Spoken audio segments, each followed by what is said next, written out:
네, 안녕하세요. 대박플러스 김보라입니다. 오늘 코스피 지수가 1% 넘게 내렸습니다. 나흘 만에 2,000선 아래로 내려온 건데요. 그동안 지수를 이끌어섰던 외국인들이 9거래일 만에 매도 전환했고요. 기관과 프로그램 매물도 출회되면서 결국 지수에 부담을 주는 모습이었습니다. 오늘 장에 대한 자세한 시장 분석에 대해서는 잠시 뒤에 전문가와 함께 이야기 나눠보도록 하고요. 오늘 고수의 투자 비법 시간을 통해서 이런 시장 분위기에서 수익을 낼 수 있는 종목, 접근하는 노하우까지 모두 배워가시길 바랍니다. 주식 고수의 핵심 투자 비법을 엿볼 수 있는 대박플러스. 오늘은 LNS 파트너스의 하창봉 팀장님과 함께합니다. 팀장님 안녕하세요. 안녕하십니까. 네, 그럼 계속해서 고수의 투자 비법이 이어집니다. 오늘은 하 팀장의 롱숏 트레이딩이 이어집니다.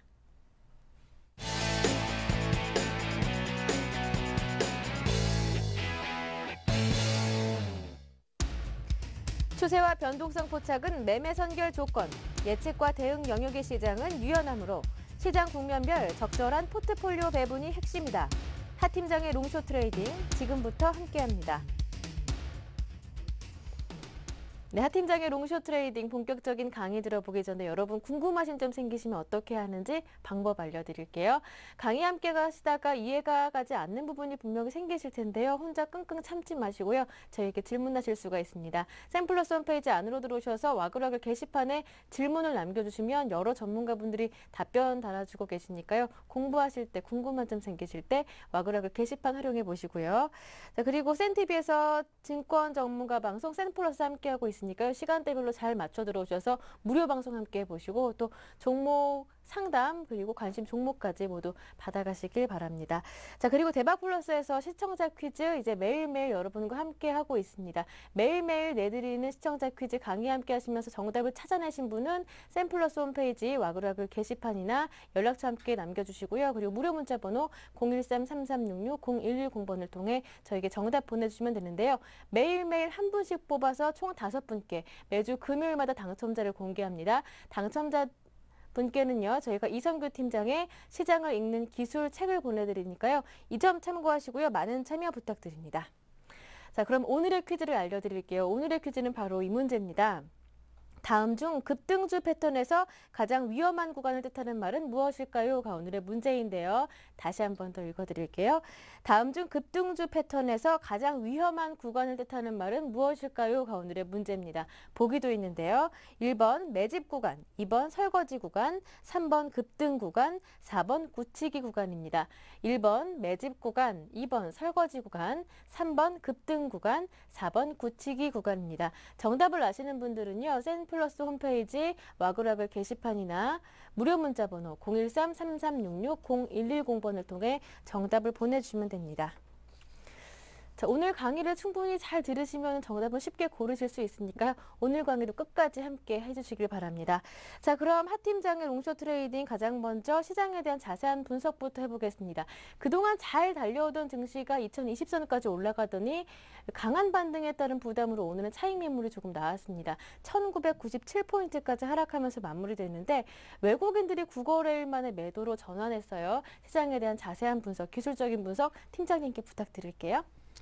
예, 그렇습니다. 사실 2000포인트 선에서는 상당히 고민을 많이 했었고 한 가지만 기억하시면 됩니다. 지수가 급락을 했을 때는 항상 음봉에 신경을 바짝 세우고 급등을 했을 때는 양봉에 바짝 긴장해라는 그런 말이 있습니다. 어저께 같은 경우가 삼성전자가 사상 최고가를 올리면서 종가 고가로 마감했었죠.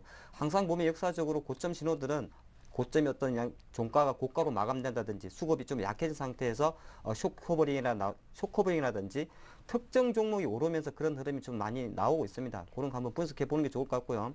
타이밍적으로 제가 오늘 기술적 분석 좀 날짜를 잘 잡은 것 같습니다. 앞으로 최소한 한 일주일 길게는 2월 달까지 생각하는 관점이기 때문에 좀 잘 지켜봐 주시기 바라고요.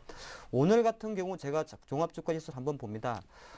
상당히 지금 위치를 잠깐 보면 가장 그림만 봐서는 상당히 안 좋게 생겼습니다. 제가 조금 확대해서 보겠는데 여기서 우리 시청자님들은 빨리 파악하셔야 되는 게 하나 있습니다. 이 파란색이 중요한 게 아니고 가장 중요한 항상 차트라는 것은 결과론적으로 제가 늘 강조드리는 것이 수급선이 만들어낸 하나의 그래프 영상이기 때문에 가장 중요한 것은 수급선입니다. 근데 잘 보시면 이 검정색이 있죠. 이게 5일선입니다. 자, 5일선이 처음으로 내려간 게 중요한 게 아니고 꺾였다는 게 중요한 겁니다. 이렇게 꺾였지 않습니까? 항상 이평선이라는 거는 기운다는 게 제일 중요한 거고 또 하나가 가장 두 번째 중요한 거는 빨간선입니다. 지금은 1975포인트 정도에 있죠. 왜 빨간선이 중요하냐 하면 제가 누차 말씀드리지만은 외국인들은 실제적으로 이렇게 빨간선에 닿게 되면 주식을 많이 팝니다. 그래서 내일 만약에 장이 올라오지 못하는 한 외국인 매수는 기대할 수가 없다. 그렇게 보는 것이고 여기까지 톡 떨어지고 나면 사실 1975가 1차적인 그 지지 라인이 되기 때문에 반등을 하는데 만약에 반등을 못하면 외국인 매도가 상당히 공격적으로 나올 수 있습니다. 이런 거 한번 체크해 주셔야 될 것 같고요.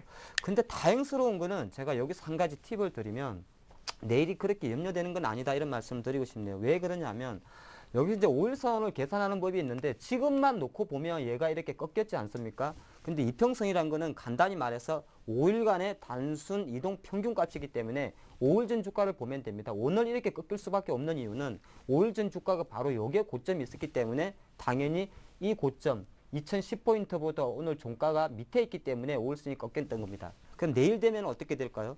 지수가 가만히 있어도 이게 내일 아침에 만약에 지수가 1997.45포인트 올라가면 시장에 아무것도 해준 게 없는데 얘가 올라가 버립니다. 참 신기하죠? 왜 올라갈까요? 그건 간단합니다. 제일 얘가 빠져나가 버리죠. 5일선이니까. 얘는 6일째다 보니까. 그럼 얘가 들어옵니다. 바로 뭐? 1925포인트에 있던 95인가요? 92 정도에 있는 이 포인트가 5일선 산정 방식이 들어와 버리기 때문에 당연히 이 수치 같은 경우는 제가 실수를 했네요. 올라가진 않고 더 내려옵니다. 더 내려오는 그런 흐름이 갖고 있고 더 내려왔을 때는 일차적으로 5일선 기울기가 가파라졌다는 데 대해서는 안 좋습니다만은 종가 지수는 5일선 위에 있는 효과가 있겠죠. 이렇게 정리해 주시면 좋고 여기서 핵심은 그겁니다. 일봉에서 보고 있지만은 단기적으로 5일선 기울기가 가파라졌다. 즉 일주일 동안 내가 주식을 갖고 있고 싶은 사람들의 심리 욕구가 불안해졌다. 그렇게 볼 수 있는 것이고 하지만 시장의 키는 20일 전에 매수한 사람, 20일 전에 매수한 사람, 21선 같은 경우는 아직까지 버텨볼 만하다. 이렇게 해석을 해드리겠고요. 사실 뭐 우리 종합주가지수를 급등주도 아니고 이렇게 간단히 보면 안 되지 않겠습니까? 제가 조금 큰 그림에서 보면 지금 장 만약에 1975포인트까지 내려오면 그건 1차 조정이기 때문에 오히려 지수 반등이 들어오는 타이밍입니다. 그거를 볼 수 있는 그 내용 자체가 항상 그렇습니다. 고점에서는 어느 정도 별거 아닐 것 같은 어떤 시그널에 상당히 신중을 보이는데 이것이 만약 개별주라 그래도 마찬가지입니다. 지수가 이렇게 급등을 하고 나서 여기서 보이는 게 하나 있죠. 상당히 작은 도찌들이 많이 나옵니다. 올라는 가는데 십자가 크로스가 많이 나온다 그랬죠. 제가 지난번 강의에서 십자가가 많이 나온다는 것은 시장이 그만큼 관망 심리가 높다는 것이고 조금 더 확대해서 보면 그래도 어쨌든 간에 올라갔지 않습니까? 이걸 보고 우리는 시장에서 어떤 이야기를 하냐면 올라는 갔는데 상승 탄력성은 떨어졌다. 그런 표현을 씁니다. 그래서 지금 시장 자체가 2000포인트까지 상승 추세는 누가 부인할 수 없습니다만은 강력한 어떤 모멘텀이 조금 부족했기 때문에 쉽게 내려올 때 좀 내려왔다 말씀드리겠고 급하게 안 내려온 이유는 어쨌든 간에 올라간다는 거. 그리고 여기서 한 가지 상당히 중요한 수급선이 하나 있습니다. 이게 주봉이니까 실제적으로 하나 눈에 보이는 선이 하나 보이시죠? 제가 이렇게 표시를 해놨는데 우리가 가장 좋아하는 골든 크로스가 발생을 했습니다. 근데 이게 뭐냐면 이 검정색은 5주 이게 주봉이니까 5주 이동평균이 될 것이고 이 파란색은 뭐죠? 60입니다. 1년이 52주니까 계략적으로 환산해서 실제적으로 지금 지수는 2011년 2월부터 올해까지의 평균 라인에 딱 멈춰 있는 겁니다. 평균치 이상에 있다는 거죠. 그렇기 때문에 실제적으로 이 포인트가 아까 제가 말씀드린 1975에서 일시적으로 이탈하는 1965포인트인데 그 정도까지 내려왔을 때는 굳이 그렇게 고민할 필요는 없다 말씀드리겠고 실제적으로 어제 미국 지수도 사실 21선에 닿았기 때문에 처음에 딱 내려왔을 때 상당히 주목을 하셔야 됩니다. 요때까지는 무조건 사시면 안 돼요. 여기서 한번 빠질 수도 있습니다. 근데 빠졌다가 다시 올라올 때는 뭐죠? 이 고가를 뛰어넘는 상승이 옵니다. 그래서 좋게 봤을 때는 저는 역시나 이번 같은 경우는 기다려온 조정이기 때문에 두려워하실 필요 없고 과감하게 올라올 때 지수 상승에 추가 100포인트 상승에 베팅할 수 있는 타이밍도 있다. 그렇게 해석을 하겠습니다. 네, 이렇게 해서 시장에 대한 전망까지 모두 알아봤습니다. 이번에는 하창봉 팀장님 오픈 유로아지 시간인데요. 지수는 어느새 2000선 위로 뛰어 올랐죠. 오늘은 내려왔지만요. 2000선 위로 뛰어 올라왔지만 모르는 종목들만 올랐기 때문에 지수는 오르는데 내 종목은 왜 이럴까 하시는 분들이 더 많을 것 같아요. 그래서 이런 투자자분들의 고민을 이번 오픈 유로아지 시간에 해결해 주신다고요? 네, 오늘도 장도 안 네. 좋고 해서 제가 한편에 수채화 네. 같은 풍경을 좀 준비를 했습니다. 예쁘네요. 같이 한번 감상해 보실까요? 네. 자, 노래도 준비했어요. 봄의 왈츠죠? 상당히 좋지 않습니까? 예. 일단 음악을 좀 들으시죠. 상당히 좋은데요, 정말? 네.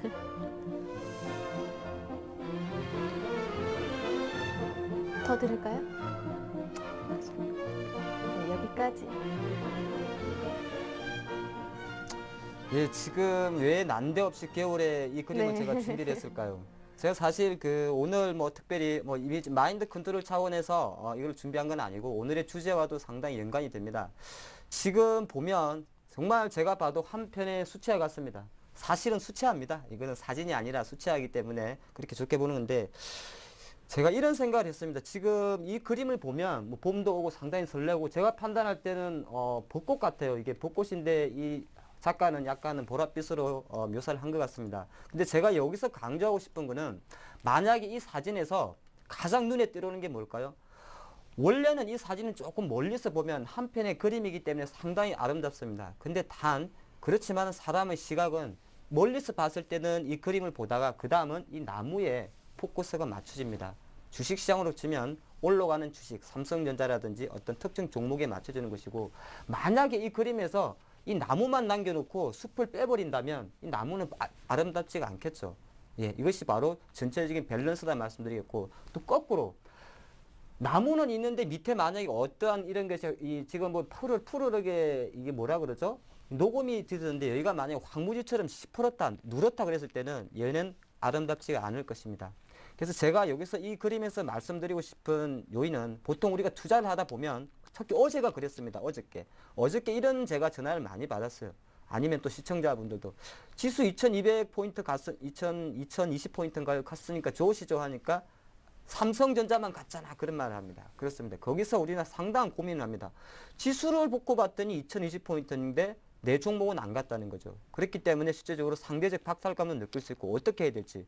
그리고 실제적으로 오늘 같은 경우에는 지수가 다시 2000포인트 잇달했기 때문에 근데 또 팔아야 되는지. 그리고 삼성전자는 또 광부합으로 만났습니다. 그래서 여기서 오늘의 그 핵심은 현재 지수가 2000포인트에서 과연 꼭 2000포인트라서도 맞습니다만 향후에 숲이라는 게 뭐냐 하면 간단한 겁니다. 그렇게 복잡한 건 아니고 종합 시장을 보면 된다. 숲을 보는 투자가 맞는지 아니면은 다 필요 없다. 나는 올라가는 종목, 나무만 보는 투자가 맞는지. 사실은 여기에 대한 정답은 없습니다. 그거는 정답은 없다는 걸 제가 미리 말씀드렸고 여기에 대한 정답은 없어요. 솔직히 시장이란 게 원래 정답이 없습니다. 정답이 있으면 시장이 아니겠죠. 그래서 여기서 그 다음으로 잠깐 살펴보면 숲을 보는 투자라는 건 사실 간단합니다. 시장이 종합주가지수가 오를 것 같으냐 내릴 것 같으냐. 제가 조금 전에 했던 그런 게 숲을 보는 투자입니다. 뭐 지수가 1975까지 올 것이냐 말 것이냐. 이게 숲을 보는 투자고 나무를 보는 투자는 그런 게 아니에요. 상관없다. 그냥 종목에만 오늘도 상은 내렸습니다. 오른 종목은 올랐지 않습니까? 그냥 나는 종목에 집중하는 투자를 하겠다. 조금 더 이걸 이제 거창을 표현하면 보통 이것을 이제 탑다운 방식이라 그러고 위에서 내려오는 겁니다. 위에서 내려오는 거. 이것을 반대로 요거는 바텀업이라 그럽니다. 네, 밑에서부터 올라가는 투자 방식을 말하는데 핵심은 저는 이렇습니다. 두 개가 뭐가 다르냐면요. 만약에 종합주가지수가 2000포인트 갈까 아니면 2200포인트 갈까 1800포인트에 갈까에 대해서 관심이 있으신 분은 사실은 일반 전업투자가는 이런 데는 별로 관심을 가지실 필요가 없습니다. 전업투자가는 일반 투자가. 그럼 누가 관심을 가지느냐. 이런 거는 실제적으로 펀드 투자하시는 분. 예를 들어서 펀드 투자. 아니면은 정말 장기 투자하시는 분은 사실 이런 걸 좀 고민합니다. 근데 왜 고민하냐 하면은 딱 요거 때문에 그렇습니다. 베팅 레버리지 때문에. 제가 이런 말씀 드리고 싶어요. 펀드 투자하시는 분은 사실 최소한 지수 200포인트 단위로만 이 고민을 하시면 됩니다. 무슨 말이죠? 지금 2000포인트니까 예를 들어서 10%가 하락하면 1800포인트 아닙니까? 그럼 펀드 수익률이 그냥 산술적으로만 계산했을 때는 10%가 손해가 났겠죠. 그때 고민하는 겁니다. 적립식 펀드 50만 원씩 넣고 있는데 30만 원씩 넣고 있는데 이번 달은 넣지 말까 더 넣을까 아니면은 거치식이나 임의식을 넣고 있는데 이번에 좀 더 넣을까 일부 환매할까 즉 베팅 레버리지에 대해서 고민하는 것이 사실은 실제적인 숲을 보는 투자 이런 것만 고민하시면 돼요. 매일 개별주 샀다 팔았다 하시는 분이 항상 이 지수 생각하다 보면 안 된다 이런 말씀 드리겠고, 또 하나가 원래 펀드라든지 장기 투자에 대해서 관심이 있으신 분은 어느 정도, 그러니까 보통 한 10% 정도 지수가 움직이면, 종합주가 지수가 대략적으로 200포인트 정도가 움직이면 그때 고민하시고, 두 번째는 시간이죠. 만약에 그때까지 안 온다, 지금 예를 들어서 2000포인트였는데 1800포인트까지 안 왔지 않습니까? 그러면 그냥 기존에 하시던 거 계속 가져가시면 돼요. 괜히 펀드 투자라는 것을 2000포인트 왔다고 환매하고 또 정규식 펀드 넣던 거 CMS 락 걸고 그러실 필요는 없다 말씀드렸고, 그 기준은 제가 당분간은 요 포인트 꼭 기억해 두십시오. 1915포인트에서 2150포인트 사이에서는 요거는 무시하시고 오히려 나무를 보는 투자, 삼성전자가 간다 싶으면 삼성전자 가고, 지수 2000포인트 와도 안 가는, 예를 들어서 안 간다는 표현은 좀 그러네요. 탄력성이 떨어지는 자동차 들고 있는 그런 고민을 하라는 거죠. 시장에 대해서 고민을 하지 말고.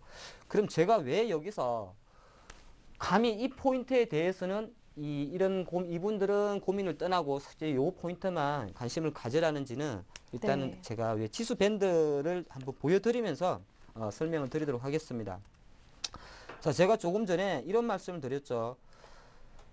이제 지수에 대한 전망이 되는 건데 월봉을 한번 보시겠습니다. 제가 지금 보면 가장 이제 단기적으로 하단입니다. 하단부터 보시면은 1915포인트가 딱 요 포인트죠. 조금 더 확대해서 볼까요? 요 정도 될 것 같습니다. 1915포인트. 이게 어떤 포인트죠?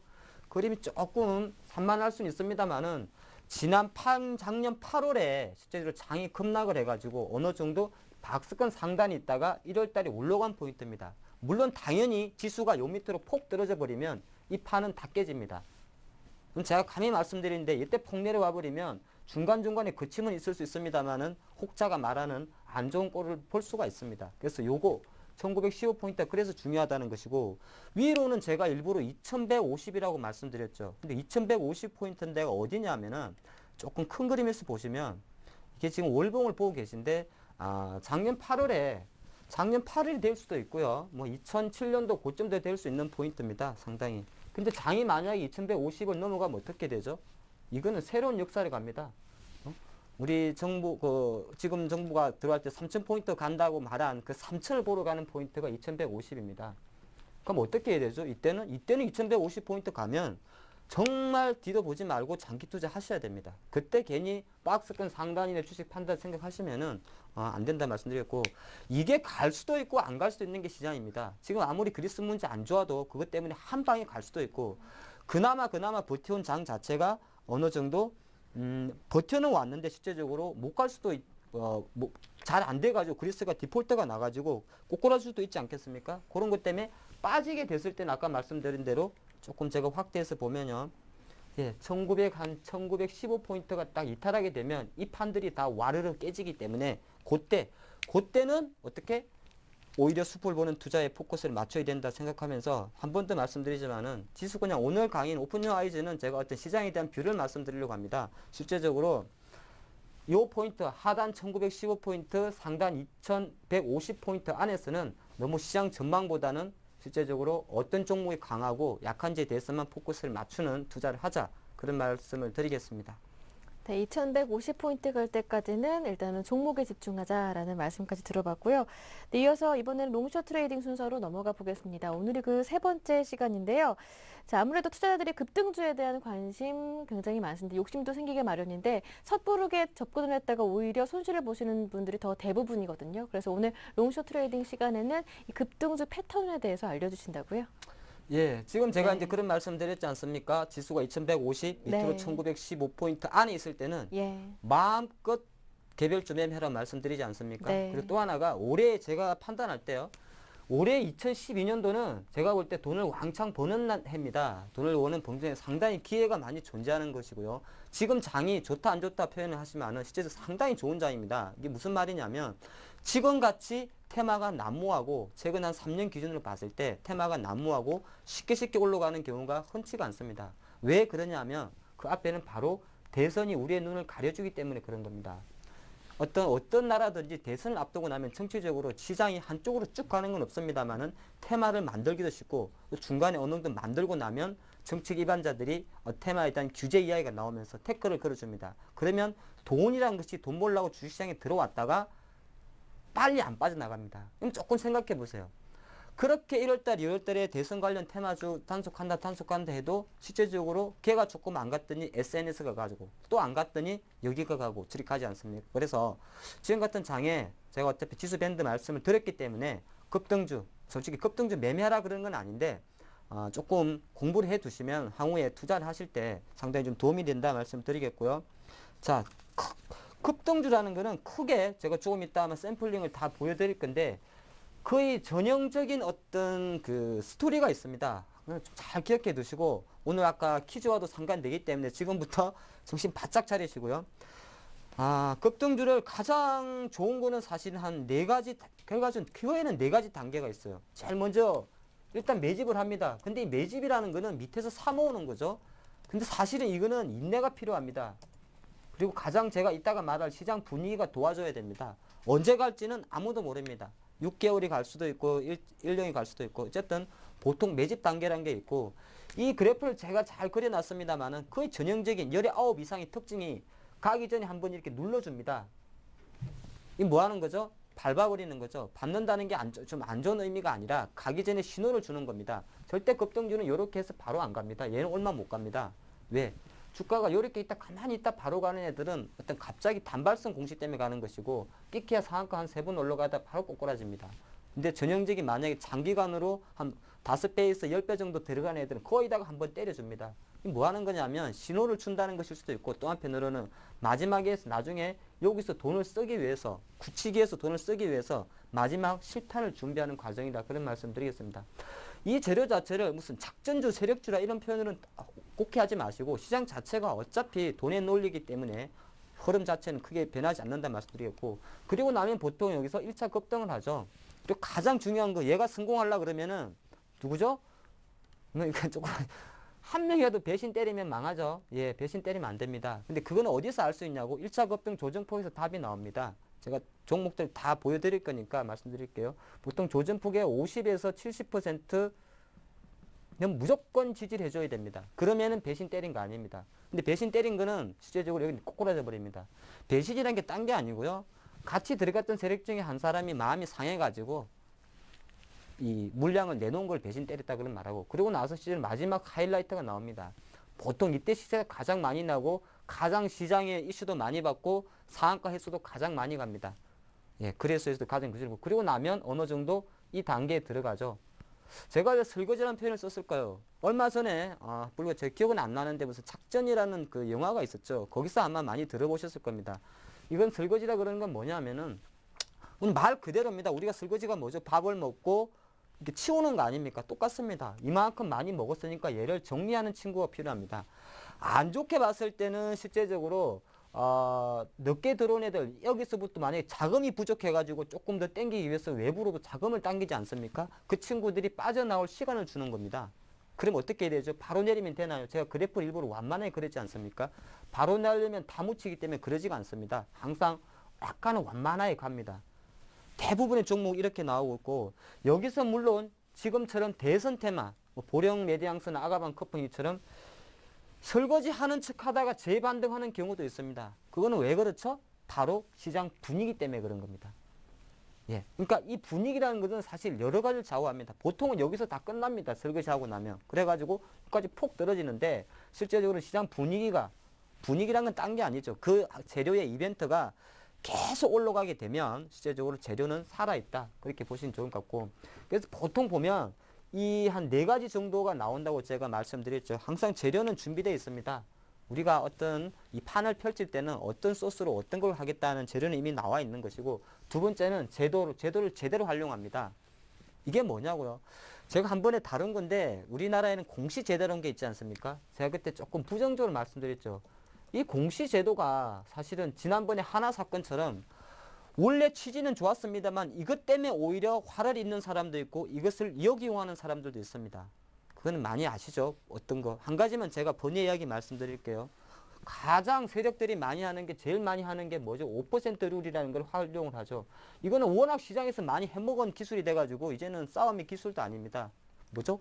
어떤 내가 개인인데 어떤 종목에 대해서 5%를 지분을 매수하게 되면 바로 거래소에 공시를 해야 됩니다. 신고를 해야 됩니다. 자, 그럼 어떻게 하나요? 이거는 잘 기억하실 겁니다. 벌써 매집 다 끝내놓고 4.99%까지 벌써 꺼내놓고 다 올려놓습니다. 그리고 나서 그 다음날 거래소에 공시가 나옵니다. 누가? 슈퍼개미 하 팀장이. 아, 이렇게 표현하면 안 되는구나. 슈퍼개미 하모시기가 아니면 누구 펀드가 이 지분을 5% 했다더라. 그러면 그 다음에 누가 붙죠? 오, 그런 사람이 큰 세력이 들어왔네. 개미들이 발라붙죠. 그럴 때 뛰고 올라다 팍 떨어집니다. 그러니까 아까 제가 말씀대로 일부러 4.99%까지 매수해놨다가 언론에 헐리면서 개미들을 붙여서 설거지 과정에 빠져나오는, 어떻게 보면 공시제도를 상당히 적절하게 활용한다는 말씀드리겠고요. 또 하나가 이 모든 과정이 이 설거지 과정이나 굳히기 과정에서 들어가는데 여기서 다 들어갑니다. 이 제도 활용하는 것이. 또 어떤 제도가 있죠? 이상급등 지정 있지 않습니까? 이런 거. 자, 우리가 보통 HTS 하고 있다가 그날의 특징주 말고 어떤 종목 이상급등 이런 종목에 들어오면 관심을 가지고 입이 한번 쭉 벌어지지 않습니까? 뭐 최근에 바른손 같은 경우도 10배 갈지 누가 알았겠습니까? 그럴 땐 그렇게 되면 괜히 딴 데서 착하게 놀던 이 개미들이 기웃기웃하게 됩니다. 내 돈은 자꾸 까이니까. 그때 이제 한번 장중에 조정 보여주고 무슨 테마주다 그러면은 싹 들어옵니다. 그런 것을 일부러 홀린다 말씀드립니다.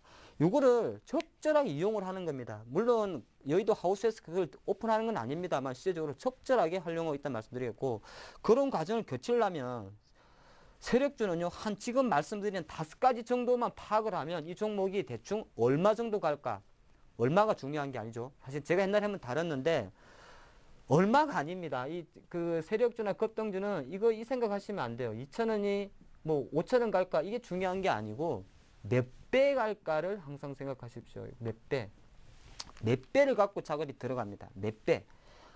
얼마는 아니에요. 얼마는 의미가 없어요. 몇 배입니다. 그렇게 보시면 되는데 대표적인 보통 3, 4배 정도 나는 회사들의 특징이 한 요 5가지를 다 갖고 있습니다.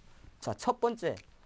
이건 잘 적어두세요. 그래서 어떤 종목이 올라가 한 상한가 2, 3번 형성하고 나면 얘가 며칠 갈까 안 갈까를 괜히 차트 분석하지 말고, 차트 분석은 제가 이따 가르쳐 드릴 거니까 그것만 기억하시고 내용을 알고 계셔야 돼요. 그래야 흔들림 없이 지금 구간이 어떤 걸 알고 있습니다. 제일 먼저 대주주 지분율이 상당히 많은 경우가 있고요. 정말 없는 경우도 있습니다. 눈에 보이는. 자, 이거는 눈에 보인다는 거는 어떤 기업의 그 재무제표 들어가게 되면 대부분 지분이 한 30, 40% 갖고 있지 않습니까? 요런 거.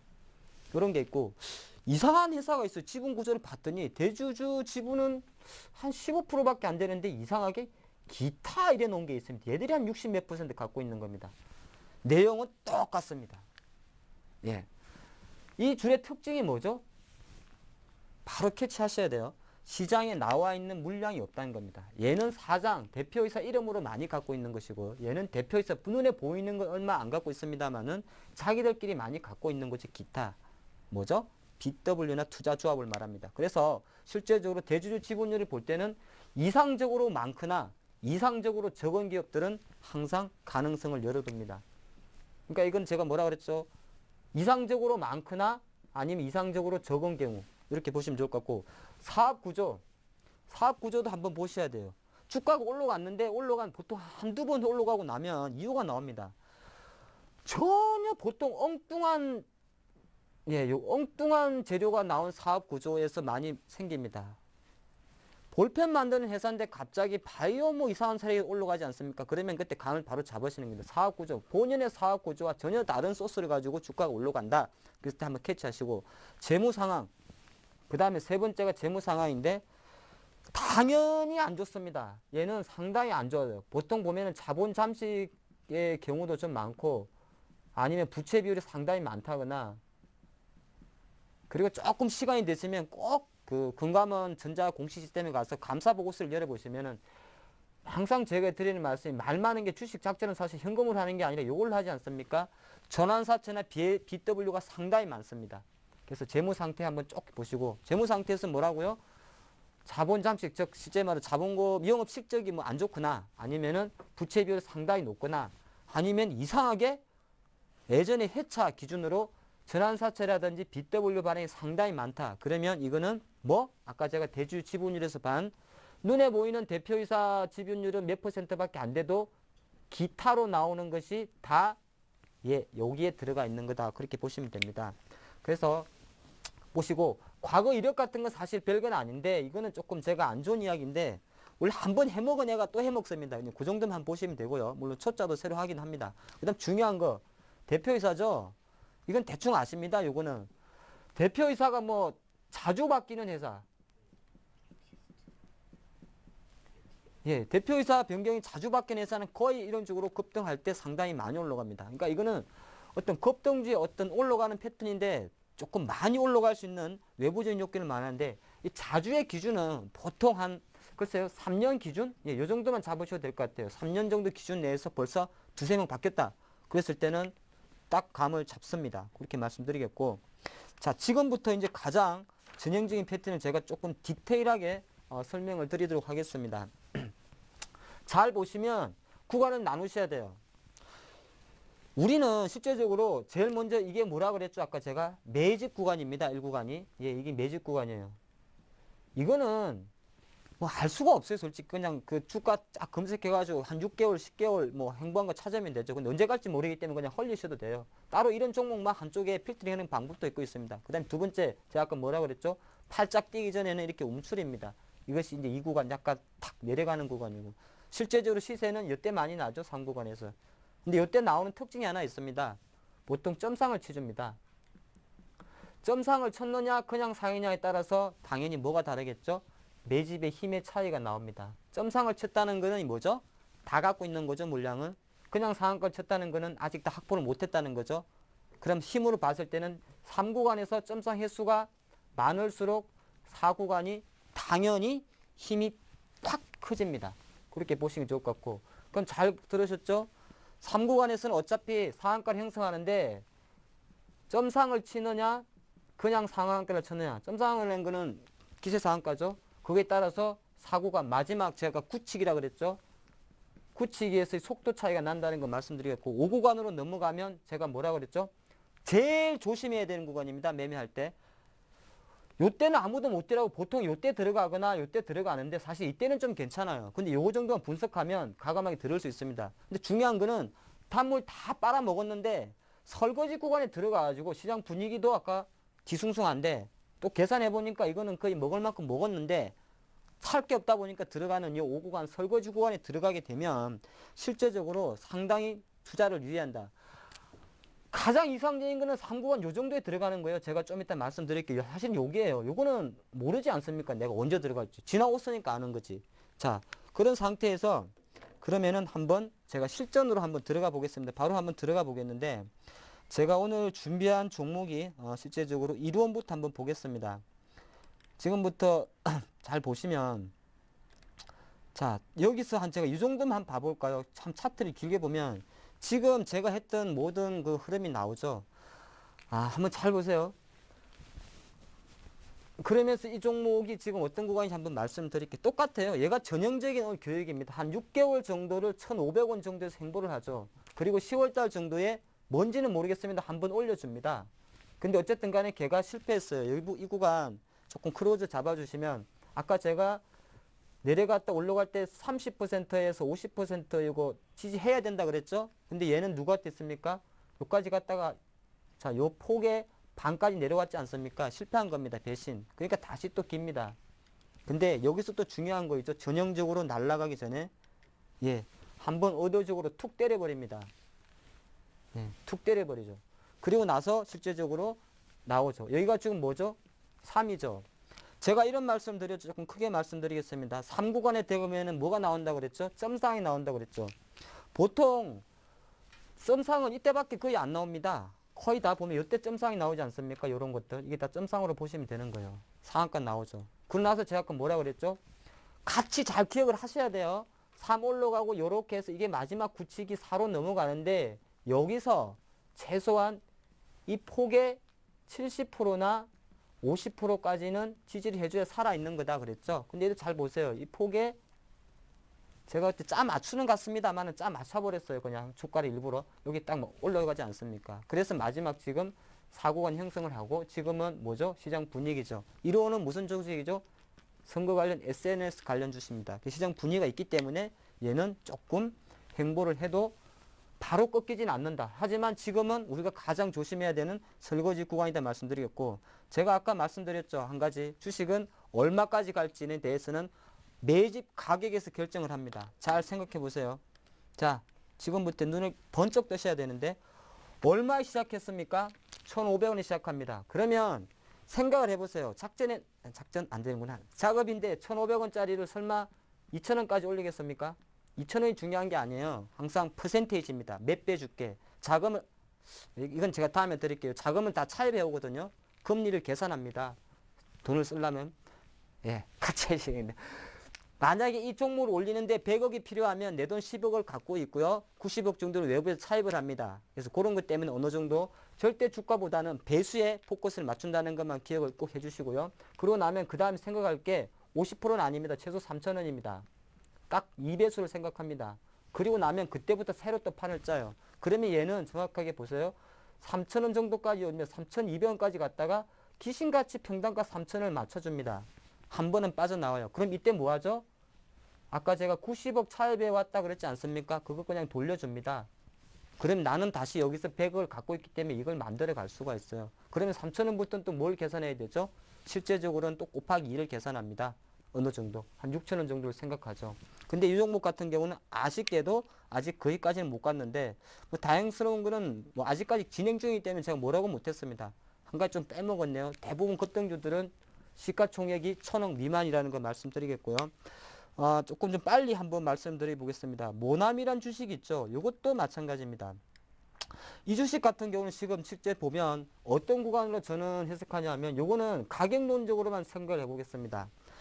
거의 제가 보니까 크게 안 틀려요. 여기 보면 여기도 1,500원에 시작을 합니다. 그래 나서 제일 처음 올라갔을 때 멈춘 데가 3,000원에서 한 번 멈춥니다. 그리고 나서 어쨌든 간에 누가 배신을 때려가지고 또 내려왔어요. 2,000원. 그러고 나면 목표치가 언제일까요? 또 2배로 갑니다. 바로 4,000원까지 다이렉트 가죠. 또 4,000원 가니까 또 쉽니다. 그럼 그 다음 목표치는 어떨까요? 8,000원이죠. 또 8,000원까지 갑니다. 전 너무 잘하는 것 같습니다. 똑같이 가지 않습니까? 여기서 3,000원 쉬었다가 4,000원, 8,000원. 그러니까 배수 베팅을 한다는 데가 좀 포커스가 있다 말씀드리겠고, 바른손을 한번 보겠습니다. 바른손 같은 경우는 지금 아까 제가 분석해드린 어떤 구간에서 정말 제대로 들어갔습니다. 제대로. 이거는 가장 모든 걸 다 갖췄던 어떤 회사다 말씀드리겠습니다. 회사라는 게 아니라 작품이 나왔다 말씀드리겠는데, 왜 그러냐면 어떤 하나 지금까지 했던 모든 하나를 이탈한 적이 없습니다. 사실 주식은 이때는 못 들어가요. 항상 대부분 요 정도에 붙을 수 있는 배팅이 있어야, 자신이 있어야 되는데, 보시면은 1차 올라가고 반 지켜주고 또 올라가고 또 반을 지켜줍니다. 그리고 가격론적으로 얘는 900원을 시작을 했을 겁니다. 아마 제 기억으로. 900원에서 제일 먼저 더블 1,800원을 만들어 주고요. 여기서 다시 1,800원에서 3,600원, 그리고 2,000원에서 바로 4배까지 바로 땡겨버립니다. 곱하기 4를 해버렸다는 거죠. 또 하나 특징이 바른손 같은 경우는 벌써 다른 조금 전에 살펴본 두 개의 종목보다는 확실하게 2번 정도에 조금 더 자금 여력을 만들 수 있는 힘을 줬기 때문에 여기서 바로 슈팅을 할 수 있었다는 겁니다. 여기서 상당히 중요하게 생각하면서 이 정도까지 제가 오늘 급등주 이야기를 하면서 내리고 싶은 결론은 딱 하나입니다. 항상 기억하셔가지고 주식은 실제적으로 지금 이게 지나온 차트이기 때문에 우리 시청자분께서 야, 차라리 그럼 이때 어떻게 고민해야 될까? 고민할 수 있지 않겠습니까? 옛날에 한 1월 중순 경우에. 그랬으면 제가 말씀드린 그걸 생각하시면 되는 거예요. 아, 1구간이고, 이 친구들이 800원에 샀네? 그럼 계속 곱하기 1을 합니다. 1,600원, 또 시내, 반 지지하네? 또 그만큼 올랐네? 시내? 요때만 판단하시면 되는 거죠. 그리고 지금만 봤을 때는 설거지 구간이네? 맞지 않습니까? 요 그림만 보면 요게 올라갈지 내려갈지는 아무도 모르지 않습니까? 하지만 뭘 알 수가 있죠? 시장 분위기하고 요 가격이 지지되는 한 이 종목은 올라가네. 그러니까 항상 차트라는 건 우리가 후행지표라는 표현을 쓰고는 있습니다만은 그 과정에 대해서 어떤 내용 있는 분석이 들어갔을 때는 충분히 해석할 수 있다 말씀드리겠습니다. 네, 이번에는 하 팀장님의 톡톡 마켓 순서로 넘어가 보겠습니다. 그동안 강의를 들어보면 하 팀장님의 매매 스타일은 주로 추세 추종형이었거든요. 그런데 가끔 가다가 단기간에 급락한 종목을 저점에 매수해서 수익을 내고 나오는 이러한 패턴도 매매도 하신다고 들었거든요. 그래서 이 시장의 심리를 이용해 저점 매수하는 방법 알려주신다고요? 예, 그렇습니다. 원래 보통 이제 트레이더나 저같이 운영하는 사람들은 추세 추종을 합니다. 추세 예. 추종이라는 것이 이제 조금씩 매집을 해간다든지 아니면 사가다가 시세가 탄력이 붙으면 딱 달라붙는 스타일이죠. 근데 요새 같은 경우는 제가 실제적으로 장이 별로 마음에 안 들어가지고 주식을 조금 관망하고 있는 내용인데 가끔 보면 저도 어떤 이거는 사야겠다 싶을 때가 있습니다. 전형적인 역추세 매매. 최근에 그 매매가 바로 대표적인 우리 국내 온라인 게임 NC소프트였다 말씀드리겠습니다. 그래서 제가 불과 2주 전에 이 종목을 매수를 해가지고 실제적으로 수익을 냈었는데 왜 그럴 수밖에 없었는지에 대해서 털릴 수 있습니다만은 기준만 갖고 하시면은 털리지 않습니다. 그걸 말씀을 드리겠습니다. 자, 먼저 보통 내용이 있습니다. 물론 이 내용은 조금 지나온 내용이지만은 일단 머릿속에 꼭 한번 기억을 해두세요. 보통 전형적으로 요거는 약간 그 작은 주식은 아닙니다. 보통 시장에 누구나 알 수 있는 종목에 대해서 이런 시나리오가 나옵니다. 먼저 기관들이 먼저 팝니다. 특히나 기관. 항상 제가 늘 드리는 말씀이 얘네들이 문제예요. 얘네들이.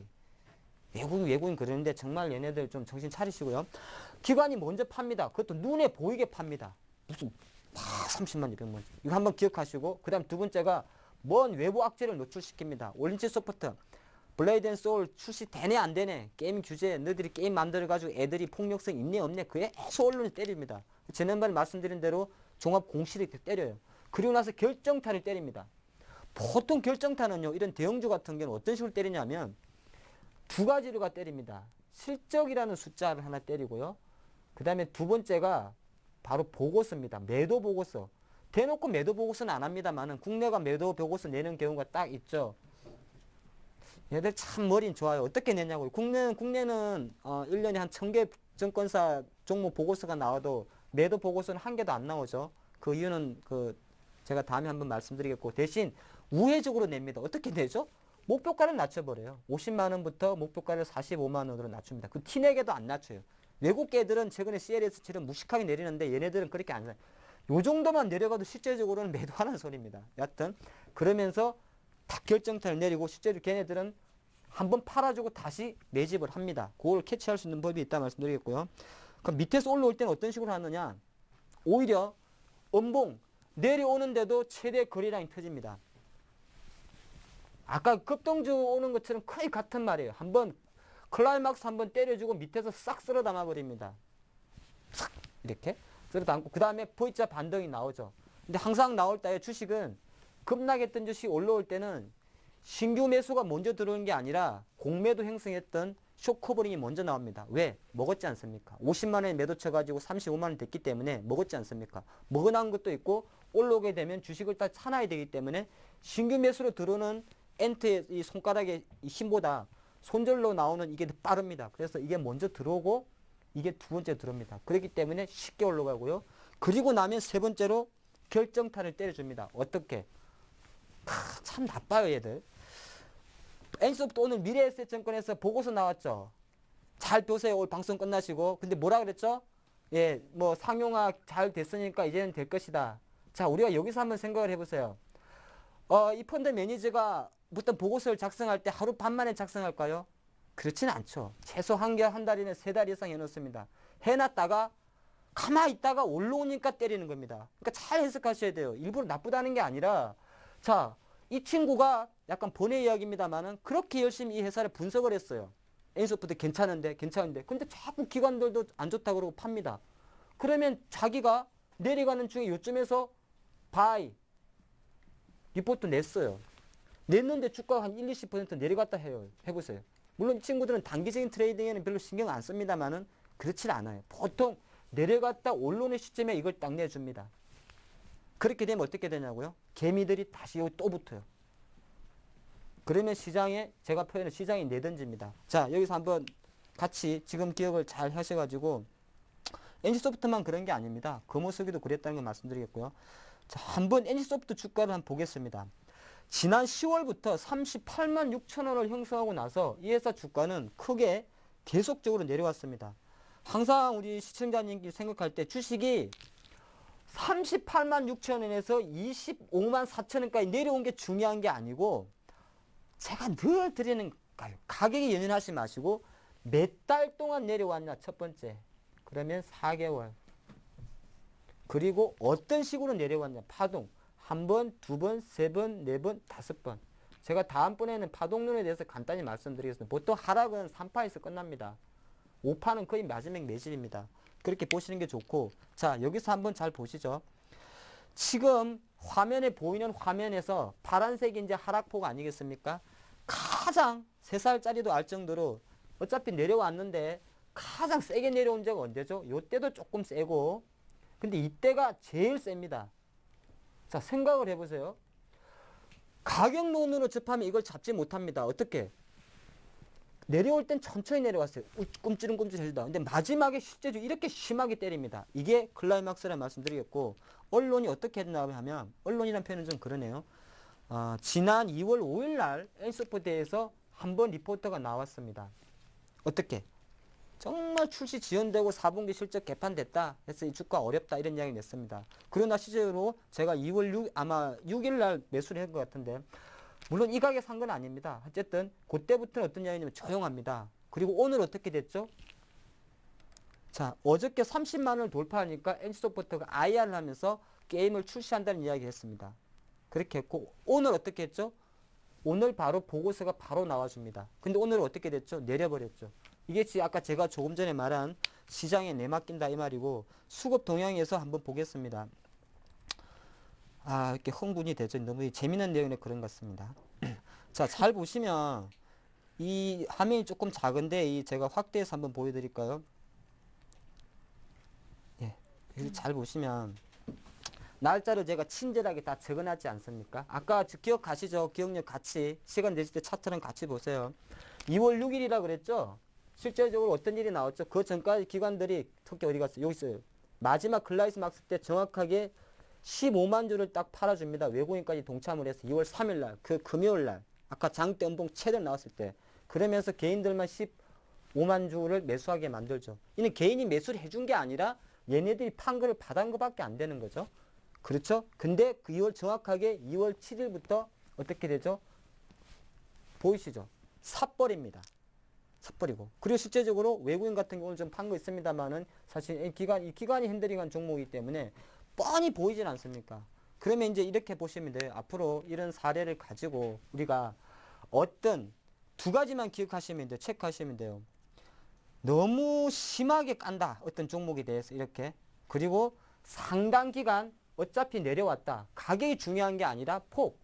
4개월 정도를 내려왔다. 그리고 뭐? 자, 2월 초수는 언제죠? 시장 분위기가 지수가 2000포인트를 가고 있는 순간입니다. 근데 마지막에 한번 신나게 때려줬다. 그 상태에서 가장 보세요. 최근 10개월 중에 최대 거래량이 형성되죠. 아까 제가 기억하십니까? 최대 거래량이 형성됐다. 그때는 다는 못 사더라도 일정 부분 요 음봉에는 매수를 해줄 수가 있습니다. 제가 처음에 아까 이런 말씀을 드렸어요.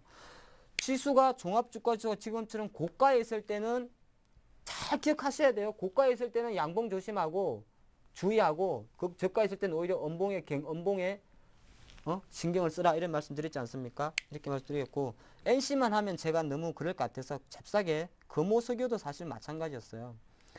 이 주식 같은 것도 분석할 줄 아셔야 되는데 정확하게 요건 1월 16일이 될 것 같네요. 저희 서울경제TV에 제가 이 코너 말고 다른 거 나오는 거 아시죠? 요거 때문에 제가 와사비 먹었습니다. 져가지고. 근데 대충 감은 있었는데 이때도 똑같은 케이스입니다. 자, 한번 보실까요? 물론 시장 때문에 금호석유가 이렇게 10월 이후로 빠진 거 있습니다만은 누가 봐도 이 날이 가장 좀 크게 잡아주시겠어요? 자, 잘 보시면 이 날이 가장 큰 음봉 아니겠습니까? 근데 이 음봉이 왜 생기느냐? 바로 최근 6개월에 박스권 하단이 되는 16만원 이탈했기 때문에 자연적으로 이런 음봉이 나옵니다. 그런데 어떻게 나오냐? 그리고 나서 뒤늦게 박스권 이탈했으니까 따라붙는 우리 착한 개인들이 여기서 재밌게도 손절을 해줬어요. 그리고 나서 고맙게도 증권사에서 헐려줍니다. 헐려준다는 표현은 안 쓸게요. 금호석유 사상 최대 최악의 실적. 이것도 한번 공시 내역 꼭 확인해 보시고, 그리고 나면 주가는 올라버립니다. 예, 아까 뭐라고 그랬죠? 첫 번째 쇼커분이 나오고 두 번째 신규 매수가 들어오기 때문에 내려온 속도보다도 쉽게 올라갑니다.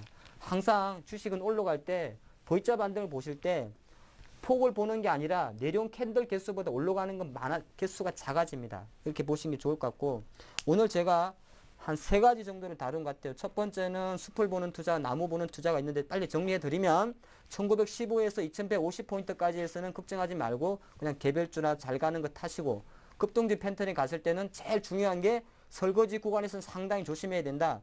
최대한 급등 1단계 정도 들어가 가지고 어느 정도 지켜주는지 보고 좀 베팅하시고 자, 세 번째 NC소프트처럼 시장이 너무 해묵은 자료를 계속 쏟아내면서 거래량이 실면서 폭락할 때는 약반은 역발상 매매도 할 수 있다. 이렇게 정의하겠습니다.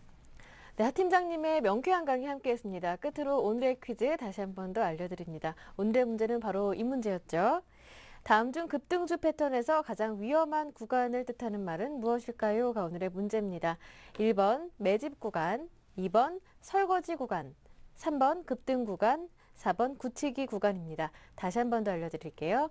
다음 중 급등주 패턴에서 가장 위험한 구간을 뜻하는 말은 무엇일까요?가 오늘의 문제죠.